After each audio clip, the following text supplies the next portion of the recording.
الحمد لله رب العالمين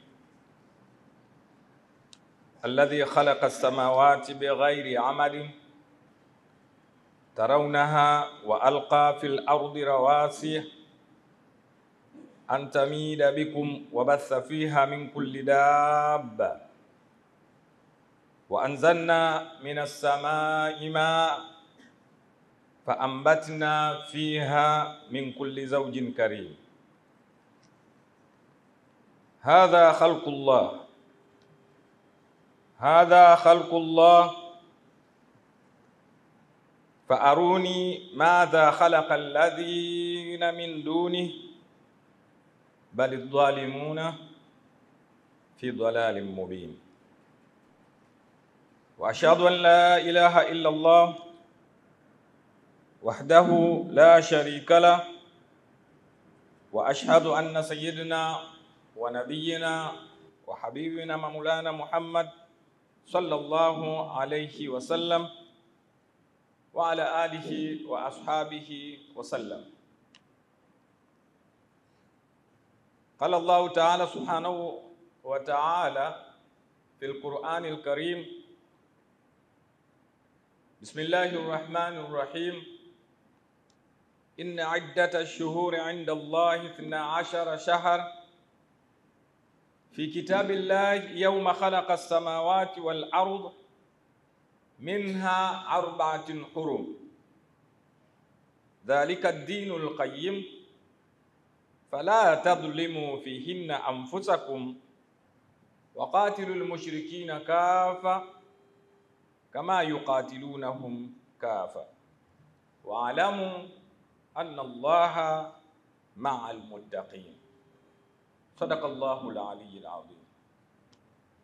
Ndugu zangu Waislamu, hakika tunamshukuru Mwenyezi Mungu Subhanahu wa Ta'ala, rehma na amani kumtakia kiongozi wa daraja Mtume Muhammad sallallahu alayhi wasallam, na wahusieni pamoja na kuihusia nafsi yangu katika kumcha Mwenyezi Mungu Subhanahu wa Ta'ala.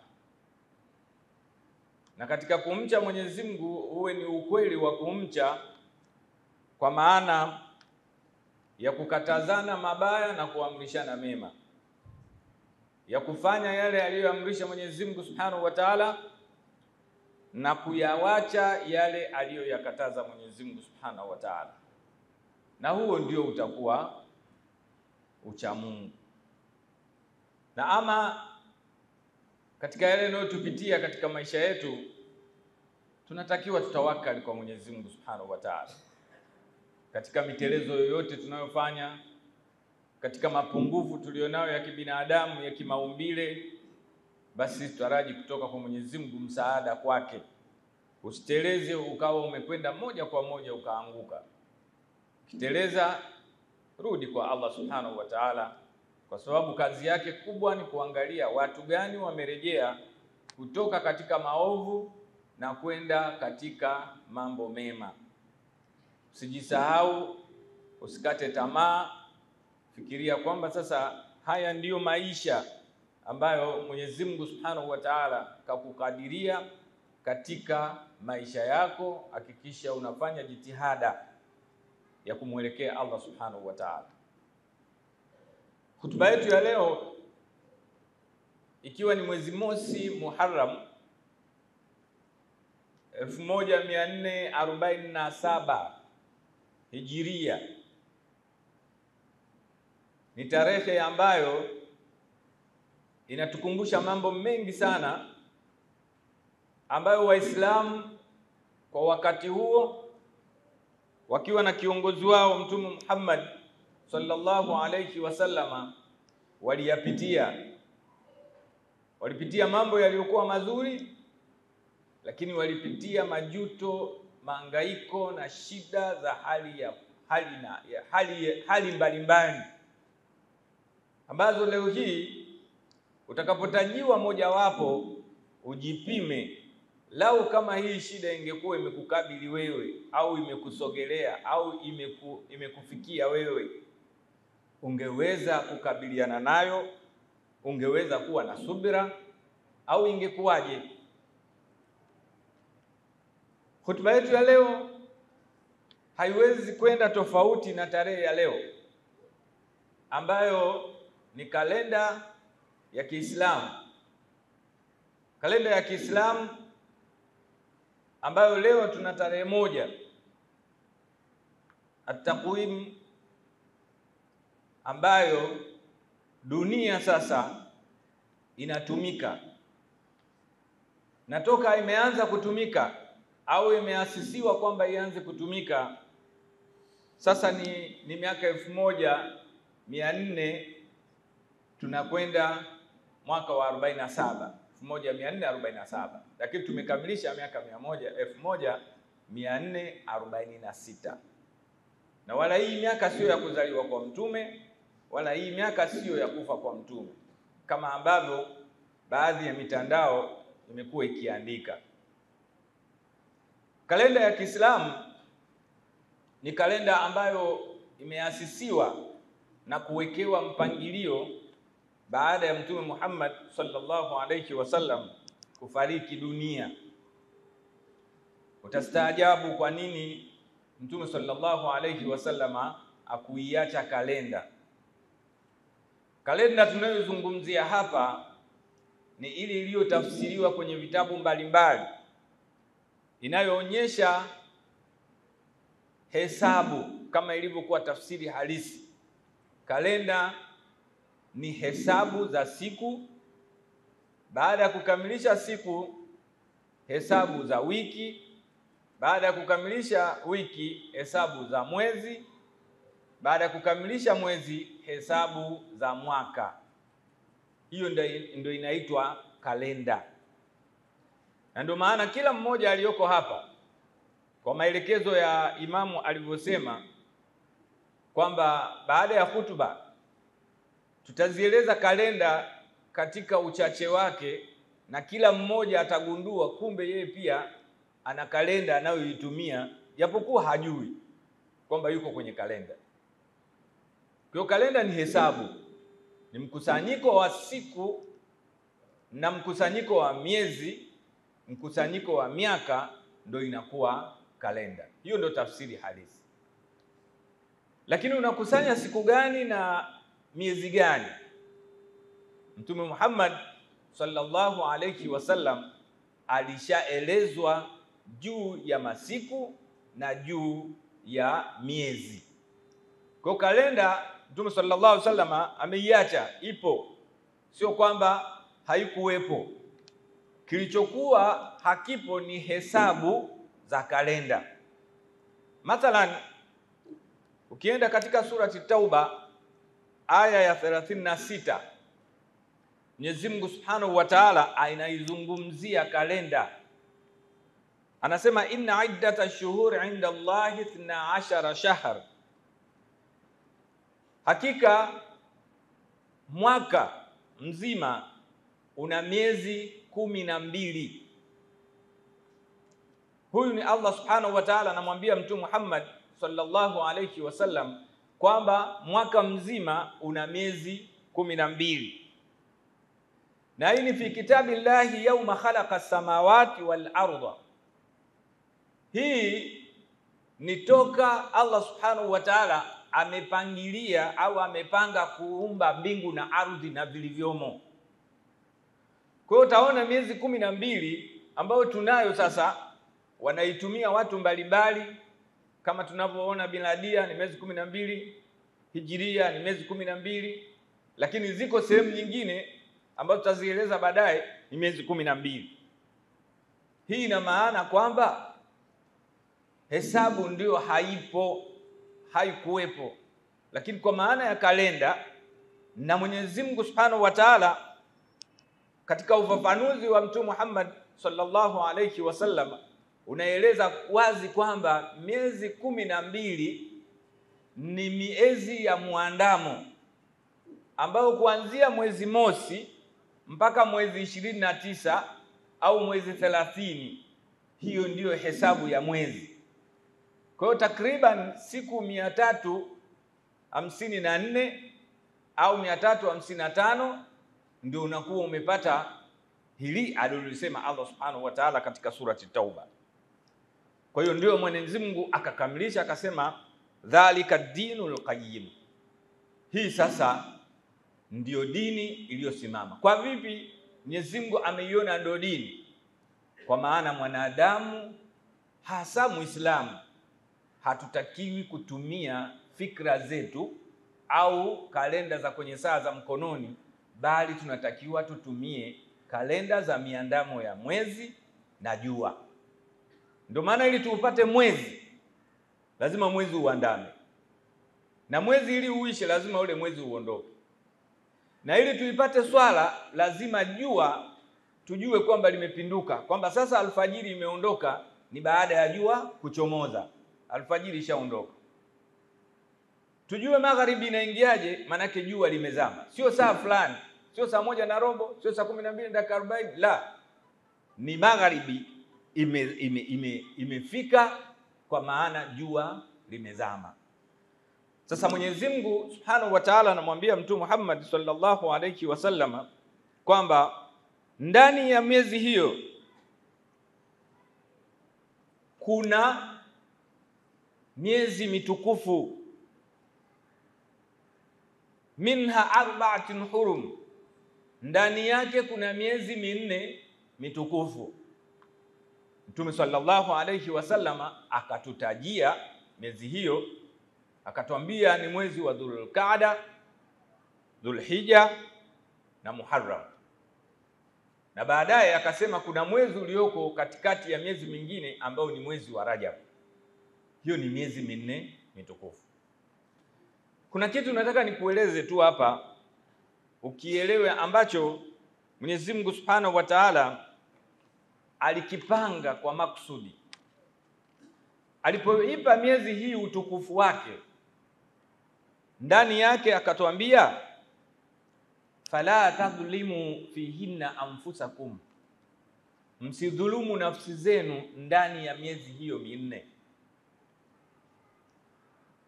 Sasa angalia kalenda sasa hii ambayo tunaita Hijiria, ambayo rasmi tunasema ni kuhama kwa Mtume Muhammad sallallahu alayhi wasallam kutoka Makka kuelekea Madinatul Munawwar. Asili yake ukifuatilia unakuta ni mazungumzo yaliyokuja baada ya Mtume Muhammad sallallahu alayhi wasallam kufariki, lakini hata baada ya Sayyidina Abu Bakar radhi za Mwenyezi Mungu ziwe juu yake, baada ya kufariki kwake. Katika utawala wa Sayyidina Umar alikaa, kama tunavyofahamu, Sayyidina Umar amekaa zaidi ya miaka 10. Kuna kauli zinasema miaka 10 mpaka na nusu, miaka 11 kasoro. Ni uongozi wa muda mrefu sana ambao alikaa Sayyidina Umar. Ndio maana Sayyidina Umar baadhi ya vitu vingi, kwa wale ambao mmekwenda katika haji, mmekwenda katika masuala ya umra, ziara mbalimbali, Sayyidina Umar amefanya mabadiliko mengi sana pale Maka, ikiwemo makamu Ibrahim ambayo yeye kaihamisha kutoka pale karibu na Al-Kaaba, vilikuwa vimepakana, kaisogeza pembeni ili kuondoa msongamano na usumbufu. Hivi vyote vimefanywa na Sayyidina Umar. Kuna mtu mmoja alikuwa amekwenda Yemen, wafanya biashara walikuwa wanazunguka wanaenda huku na kule. Katika kuzunguka kwake akakuta kule kuna tarehe tofauti na hii ya miladia, ambayo wakati huo ilikuwa inatumika ya Julius Caesar. Kama tunavyofahamu, Juliana kalenda imetengenezwa miaka 42 nyuma, kabla ya mwaka ule unaosemekana kwamba Yesu kazaliwa, ambao kabla ya tarehe 1 mwezi wa kwanza mwaka wa kwanza. Julius Caesar alikuwa ameshatengeneza kalenda ambayo ilikuwa inazingatia miezi. Mwanzo ilikuwa miezi 9, baadaye ikaja miezi 11, mwisho ikawa miezi 12, lakini ilikuwa na majina ya watu wa Kirumi na watawala wa Kirumi. Baada ya hapo huyo Kaisar, kwa hiyo maswahaba sasa katika miaka ya 500, 600, 622 wakawa sasa wanapata tabu, wataandikaje taratibu zao, wataandikaje mikataba yao, wataandikaje siku ya kuzaliwa kwao, watawezaje kuadhimisha haya yaliyokuwa yanaendelea, ili waondokane na mwaka wa tembo, waondokane na mwaka wa njaa, waondokane na mwaka wa vita, waondokane na mwaka wa ugonjwa fulani wa magonjwa yaliyokuwa yanatokea. Kwa hiyo na wenyewe wakajadiliana, wakasema tuwe na hesabu inayojulikana rasmi ya kufanya shughuli zetu, na hasa katika mikataba. Sayyidna Umar aliongoza kikao hicho. Wapo baadhi waliopendekeza tarehe hiyo ianze wakati Mtume Muhammad sallallahu alaihi wasallam alipozaliwa. Ikawa imepingana kwa sababu kuna ikhtilafu baina ya kuzaliwa kwa Mtume Muhammad sallallahu alaihi wasallam, tarehe kama zilivyojieleza katika vitabu mbalimbali. Kwa hiyo wakaiweka pembeni, wakasema basi tuweke siku aliyokufa Mtume Muhammad sallallahu alaihi wasallam.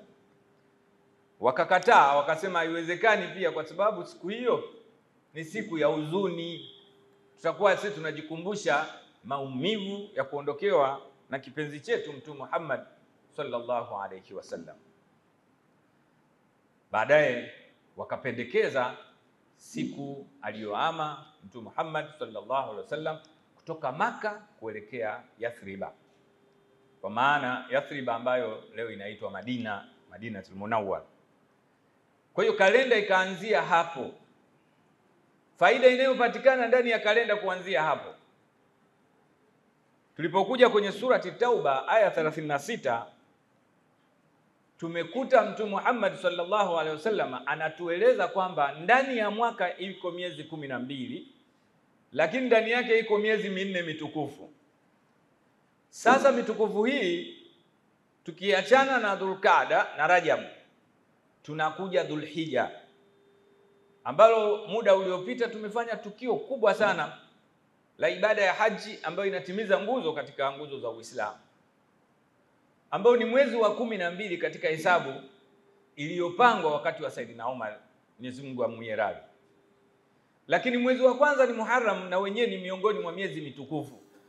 Kwa hiyo tunatoka ndani ya mwezi mtukufu wa Dhulhijja, tunaingia tukiwa tumefunga mwaka, tunaingia mwanzo wa mwaka Muharram. Yote hiyo ni miezi mitukufu. Kwa hiyo unamaliza mwaka ukiwa ndani ya mwezi mtukufu, na unaanza mwaka ukiwa ndani ya miezi mtukufu. Kwa hiyo hii ndio faida ya maswahaba ambao Mtume Muhammad sallallahu alaihi wasallam kawapa ruhusa ya kufanya chochote ili mradi wasiende nje ya Qur'ani na sunna za Bwana Mtume Muhammad sallallahu alaihi wasallam. Kalenda hii inatusaidia sisi, na huo ndo mwanzo wa kalenda ya Hijiria ambayo ni rasmi kwa lugha ile ile tunayoita kwamba lugha ya Hijiria. Kwa kuhama kwa Mtume Muhammad sallallahu alaihi wasallam na kuanza kwa kalenda kunaashiria kuanza kutumia hesabu zetu na siku zetu kuzihesabu kwa njia hiyo. Ndani ndo tunapata mwezi wa Ramadhani utakuwa lini, siku ya Ashura itakuwa lini, zile masiku meupe yatakuwa lini. Je, umezaliwa tarehe ngapi ya kuhama kwa Mtume Muhammad sallallahu alaihi wasallam?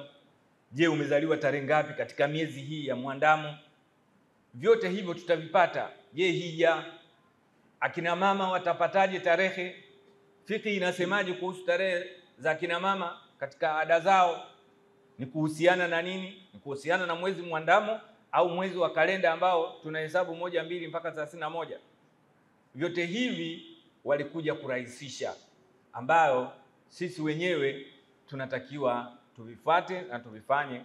Hilo linakuwa ni kama sehemu ya kwanza katika suala zima la kalenda, na hasa katika kalenda ya Kiislamu. A'udhu billahi minash shaitani rajim. Bismillahir rahmanir rahim. wa idh yamkuru bika alladhina kafaru liyuthbituka au yaktuluka au yukhrijuka wa yamkuruna wa yamkuru Allah wallahu khairul makirin. Barakallahu li wa lakum bil Qur'anil azim wa nafa'ana wa iyyakum bil ayati wadh-dhikril hakim. أقول قولي هذا واستغفر الله العظيم لي ولكم واستغفر عني عنكم جميع المؤمنين والمؤمنات والمسلمين والمسلمات فاستغفروه إنه هو الغفور الرحيم وهو البر الكريم.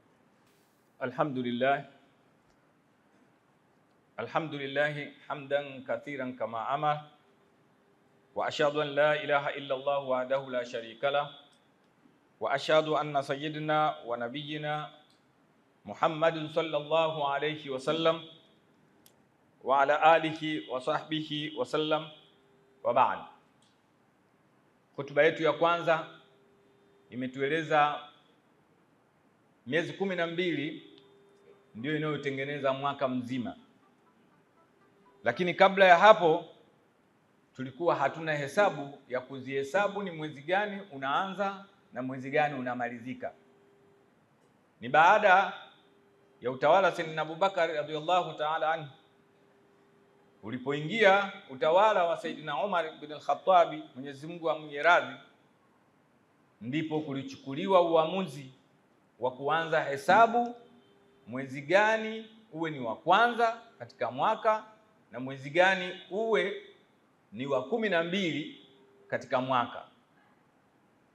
Na wote walikubaliana waliokuwepo maswahaba kwamba mwezi wa kwanza ni Muharram kama ilivyokuwa tarehe 1 leo, na mwezi wa mwisho utakuwa ni Dhulhijja ambao ni mwezi wa 12. Kwa mfungo 3 ambao ni mwezi wa Dhulhijja ndio mwezi wa 12. Muharram ambao ni mfungo 4 ndio mwezi wa kwanza katika kalenda ya Kiislamu. Lakini tuzingatie kwamba tumepata bahati ya kumaliza mwaka ndani ya mwezi mtukufu na kuanza mwaka ndani ya mwezi mtukufu kama alivyosema Mwenyezi Mungu Subhanahu wa Ta'ala katika Qur'an, minha arba'atun hurum dhalika ad-dinul qayyim fala tadhlimu fihinna anfusakum, msidhulumu nafsi zenu katika miezi hiyo, yani minne. Na kudhulumu nafsi ni katika namna mbili. Namna ya kwanza ni kuacha kufanya ibada ndani ya mwezi, ukapuuza ibada, yani hata rak'ataini sunna moja ya rakaa 2, yani inafaa kabisa katika miezi hii, itakunyanyua daraja kubwa katika hii. Sadaka ya shilingi 100, sadaka ya shilingi 1000 ndani ya miezi hii itakunyanyua katika daraja ambalo hujawahi kuona, kwa sababu hii ni kauli ya Mwenyezi Mungu Subhanahu wa Ta'ala. Usidhulumu nafsi yako. Una 1000 mfukoni alafu unashindwa kuitoa, hiyo ni dhulma. Lakini dhulma ya pili ni kutenda matendo maovu, kugombana na watu, kufarakanisha watu, kutoka kauli mbaya, kushindwa kuvumilia katika yale yaliyokukuta. Unadhulumu nafsi yako. Yani ili uweze kuonekana ni mja wa Mwenyezi Mungu, hata kama sio mcha Mungu, maana mcha Mungu anamjua Allah Subhanahu wa Ta'ala, lakini ni mja uliyejinyenyekeza kwa Allah Subhanahu wa Ta'ala, basi jaribu kuingia katika tabia ambazo unahisi hizi ndio tabia jamii inazitaka. Sio jamii ambayo sio tabia ambazo hata wewe mwenyewe ukifanyiwa utaona sawa. Hiyo ni dhulma. Hotuba yetu ya pili tumalizie kwa maneno ya Mwenyezi Mungu Subhanahu wa Ta'ala ambayo yako katika surati Al-Anfal.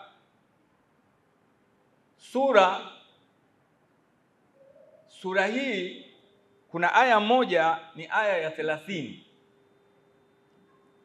Hii aya ndugu zangu inaelezea moja ya sababu ya Mtume Muhammad sallallahu alayhi wasallam kuhama Maka kuelekea Madina. Tunaja kujifunza katika vitu vingi vya kujifunza katika uhamaji wa Mtume Muhammad sallallahu alaihi wasallam kutoka Maka kwenda Madina. Wanachuoni na wafasiri wameeleza ziko sababu 21 za faida na mafunzo ya Mtume Muhammad sallallahu alaihi wasallam kuhama Maka kuelekea Madina. Moja tu ni kwamba Mtume sallallahu alaihi wasallam alikimbia uadui uliokuwa umetokea pale Maka. Ilifika Mtume Muhammad sallallahu alaihi wasallam akafika mahala anataka kuhudhuriwa, sasa anataka kuharibikiwa. Wote wanaomfuata wanapata mateso ya hali ya juu sana, wanahangaika. Wamefika pahala mpaka ikafikia sasa wao wanalia kwenye mashimo, chakula wanapata wanaenda kwenye mahandaki, wanajificha porini.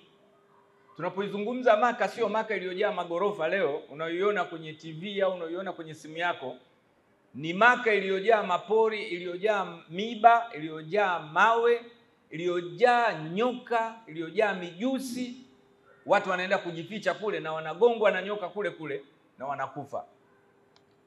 Ikaja decision ya watu wa Maka ambao walifanya kikao cha kuhakikisha wanamdhuru Mtume Muhammad sallallahu alayhi wasallam. Ndio maana Mwenyezi Mungu anatukumbusha, anasema wa idh yamkuru bika alladhina kafaru. Ewe Mtume Muhammad sallallahu alayhi wasallam, hebu kumbuka watu waliokuwa wanataka kukumaliza, waliofanya vitimbi na vikao vya kuhakikisha wanakuteketeza. Liyuthbituka au yaktuluka au yukhrijuka. Katika vikao vyao walipanga mambo matatu, wakakubaliana moja. Walipanga wamfungie ndani, wamnyime chakula mpaka dakika ya mwisho atakapokuwa amefariki. Akatokea mzee mmoja, inasemekana alitokea Najdi kule eneo la Riyadh, ni kama kilomita 900 kule. Lakini baadhi ya wafasiri wanaeleza kwamba yule alikuwa ni Ibilisi. Akaambia hapana, msimfungie ndani, mtakuja kujulikana nani kamfungia. Ikaja rai nyingine ikasema basi tumfunge kwenye kipando, tumburuze mpaka achanike, ang'oke mikono, miguu, mwisho akafie mbali. Yule mzee akawakatalia, akamwambia hapana, msifanye kitu cha namna hiyo. Takuja kujulikana nani amepanda huyo mnyama na nani kamburuza. Hapa kutatokea Bani Hashim watapigana, hapa kutatokea vita kubwa hamjawahi kuiona. Kumbe yule Ibilisi anajua wazi kwamba mipango hiyo haiwezi kufanikiwa. Walipoleta rai ya kuizingira nyumba ya Bwana Mtume Muhammad sallallahu alayhi wasallam, wamkate mapanga wote kwa pamoja ili makabila isionekane ni yupi aliyemuua Mtume Muhammad sallallahu alayhi wasallam. Wakaizunguka nyumba yake, hiyo rai ikakubalika na kila mtu akanoa jambia lake, wakaenda wakamzunguka Mtume Muhammad sallallahu alayhi wasallam.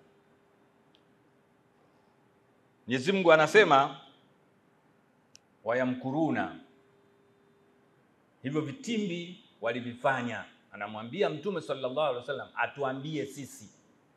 Yaani hata wewe unayenisikiliza ndio Mtume anakuambia kwamba hivi ni vitimbi ambavyo hata wewe unafanyiwa nyumbani kwako, unafanyiwa mtaani kwako, unafanyiwa kazini kwako, unafanyiwa kwenye maisha yako. Kuna vitimbi vinafanyika ghaibia, yani uvioni. Kuna watu wanapanga mipango, wengine ni ndugu. Mtume sallallahu alaihi wasallam hakuwahi kujua huo mpango. Mwenyezi Mungu anasema wayamkurullah. Pia Mtume Muhammad sallallahu alaihi wasallam hakujua. Ndio wewe ukishashinda vita au ukishafanikiwa unajiona mjanja. Kumbe pembeni yako Allah subhanahu wa ta'ala alikuwa anapambana na wale watu. Anapambana na vile viumbe vinavyokutaka kukutesa. Kwa hiyo tawakkali kwa Mwenyezi Mungu subhanahu wa ta'ala, kwa sababu wallahu khairul makirin.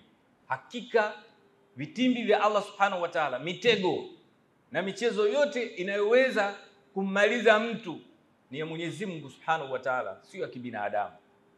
Hii ni moja ya sababu ya Mtume Muhammad sallallahu alayhi wasallam iliyomfanya ahame kutoka Makka kuelekea Yathriba ambayo ni Madina leo, kutokana na vitimbi hivi. Kwa Mtume akapanga safari ya kuwatoroka lakini huku asijue chochote. Baadaye alikuja kuonekana hayupo pale nyumbani na makabila yote yamezunguka ile nyumba. Na baada ya hapo sasa kilichoendelea, inshallah baada ya wakati tutakapomaliza hutuba ya Ijumaa, basi tutaelezea kuanzia hapo na kuendelea, kwa sababu hutuba inakuwa na taratibu zake na watu waingie kwenye swala katika kipindi na wakati ambao unahitajika.